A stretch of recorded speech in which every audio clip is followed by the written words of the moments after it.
El archipiélago de las Filipinas, conquistado por Legazpi en el siglo XVI y administrado desde Nueva España hasta las independencias americanas, serviría de acceso al comercio asiático. Sin embargo, un movimiento nacionalista apoyado por Estados Unidos derrotaría a España en 1898 y las Filipinas se convertirían en protectorado estadounidense hasta 1946.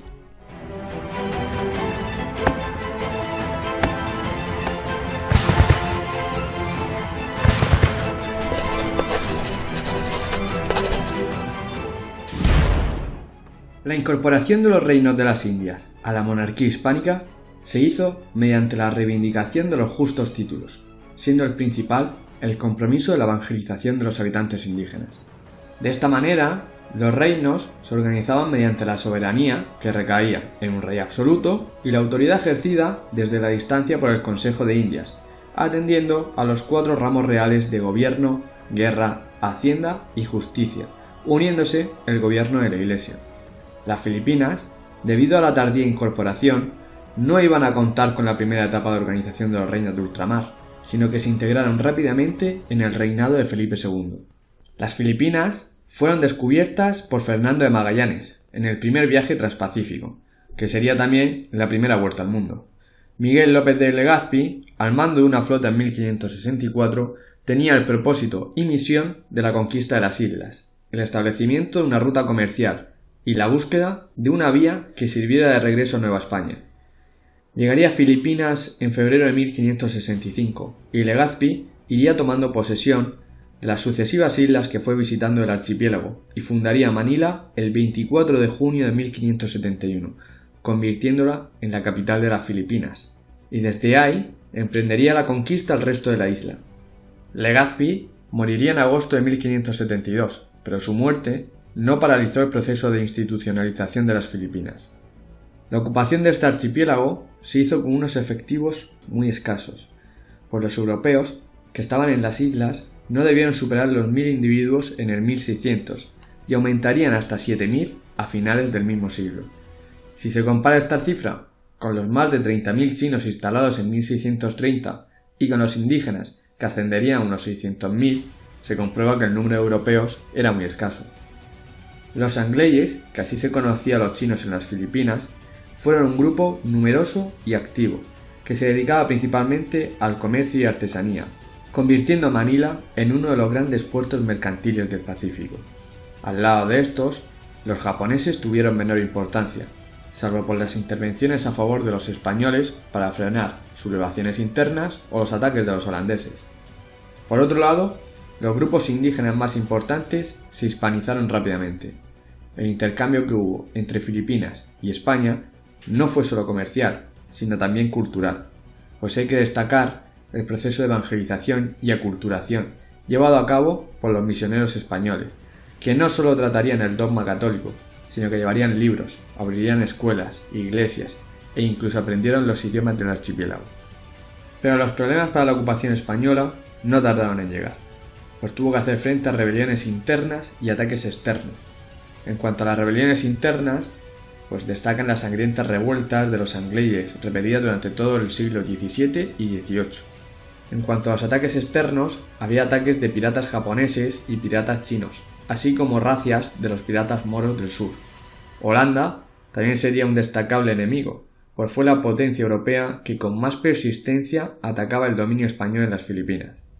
Inglaterra también se incorporó a los enfrentamientos con España, e incluso en el siglo XVIII consiguió ocupar Manila, teniéndola bajo su dominio entre 1762 y 1764, obligando a los españoles a replantear la política defensiva.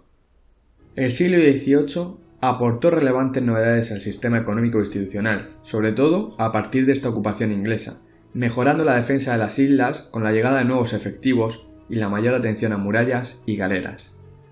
El siglo XIX sería un tiempo de grandes y rápidos cambios, tanto en España como en las Filipinas, pues en menos de 100 años cambiaría todo hasta llegar a la ruptura de la relación entre la metrópoli y la colonia. El siglo arrancaría de forma vertiginosa, con la Guerra de Independencia Española contra los franceses, la convocatoria de Cortes Generales y la primera Constitución española en 1812, independencia de las colonias americanas y la quiebra absoluta del imperio, continuos cambios de régimen, pasando del absolutismo al Estado liberal, la reinvención de un nuevo sistema colonial, que ya solo lo formaban las islas de Cuba, Puerto Rico, Filipinas, Micronesia y algunos enclaves africanos, y se pasó de la igualdad entre todas las provincias españolas a la discriminación por leyes especiales para la población de las colonias, provocando guerras interiores y levantamientos en ultramar y una pérdida constante de la influencia internacional de España. Sin embargo,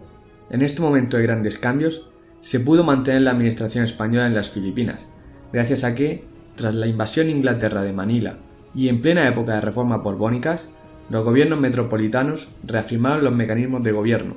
reforzaron la defensa de las islas y sanearon la hacienda a través de nuevos impuestos sobre el tabaco y los alcoholes nativos, pudiendo generar renta suficiente para financiar la colonia. Se podía haber renunciado a la presencia española en las Filipinas y en las islas del Pacífico, sí, pero Europa se afanaba una expansión por Asia y el Pacífico, por lo que España no quiso renunciar a aquello por lo que había estado tantos siglos luchando, ya que era consciente de que tampoco iba a poder aspirar a nuevas expansiones como otras potencias, así que se propuso mantener a toda costa lo que era español desde hacía 3 siglos. Se solicitaron refuerzos para el ejército, a fin de poder defender las posiciones tanto por enemigos internos como exteriores. Se estudiaron nuevas maneras de reafirmar la colonización y de extender el dominio sobre zonas apenas ocupadas, y se emprendieron numerosas campañas para controlar la periferia del imperio y también de las fronteras interiores. De este modo, se reformó la enseñanza, tratando de fomentar centros dirigidos por profesores civiles frente al dominio de los religiosos, de cambiar el contenido y de relanzar el idioma castellano,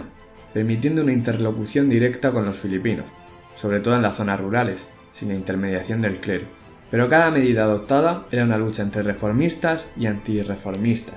así que muchas medidas se deshicieron al poco de haber sido aprobadas. Esas tensiones se reflejaron también en la relación entre las autoridades coloniales y las órdenes religiosas. Las congregaciones, que se habían encargado de la evangelización desde el inicio de la colonización, habían adquirido mucho poder y una importante influencia al expandirse por el archipiélago, convirtiéndose en los interlocutores entre autoridades y población. Sin embargo, a finales del siglo XVIII y durante el XIX, las órdenes religiosas vivieron una época de retroceso debido a la expulsión de los jesuitas, los curatos indígenas y la disminución de misioneros. Sin embargo, el gobierno español se dio cuenta de que con la pérdida de los religiosos se perdió un mecanismo importante de control sobre la población y un instrumento de hispanización, por lo que se volvió a respaldar a las congregaciones e incluso permitieron el regreso de los jesuitas a Filipinas. No obstante, con el seguir de los años, aumentaron las tensiones entre las autoridades coloniales y las espirituales, en una lucha por el poder, manifestándose en el descontento de la población filipina. Pero no todo iba a ser enfrentamientos, pues al menos sí que existió consenso en el desarrollo de una nueva política sanitaria, que se correspondiese con los tiempos que corrían, en el fomento de las obras públicas y la creación de infraestructuras, muchas veces con el interés de conseguir el progreso económico. De este modo, se construyeron carreteras y puentes, la extensión de los faros, la llegada de agua corriente y de luz eléctrica a algunos puntos. Este siglo XIX, que había empezado con las Cortes de Cádiz que declaraban la igualdad de los españoles de todos los hemisferios, hizo entender a los filipinos que tendrían los mismos derechos que los peninsulares, pero nada más lejos de la realidad, pues con Fernando VII se volvió al absolutismo, se derogó la Constitución de 1812 y se sometió a las colonias a unas leyes especiales, sin que ninguna constitución posterior pusiera remedio a esa situación, provocando un creciente descontento en la colonia. Los filipinos, entonces, recorrerían un largo camino de reclamaciones y enfrentamientos, generalmente para pedir aquella pérdida de igualdad, mayores derechos y finalmente de la autonomía e independencia. Se produjeron revueltas populares en diferentes puntos del archipiélago, siendo el conflicto más grave el motín de Cavite, en 1872, significando un punto de ruptura entre españoles y filipinos.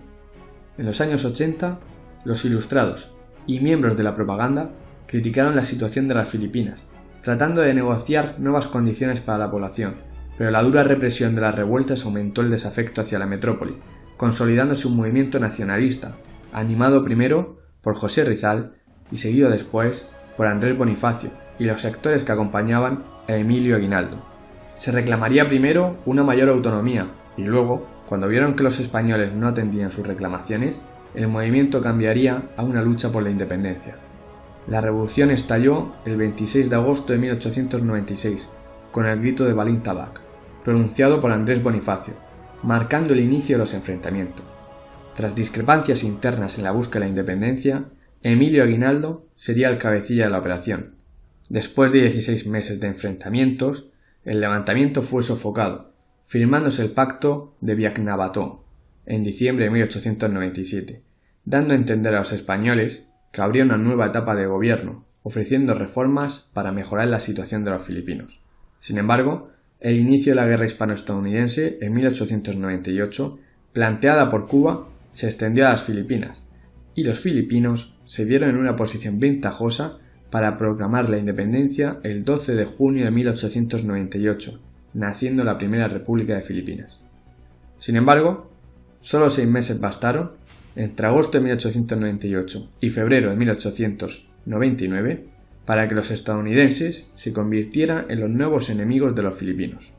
pues los recelos entre los filipinos y los norteamericanos estallarían durante el proceso de negociación de paz que condujo al Tratado de París, por el que España vendía las islas a Estados Unidos por la suma de $20 millones. Así, la alianza contra España de filipinos y estadounidenses se hizo añicos y el protectorado de Estados Unidos sobre el archipiélago se prolongó medio siglo, hasta 1946. Si te ha gustado el vídeo, ayuda dejando un like y suscríbete para estar atento a los siguientes. Muchas gracias.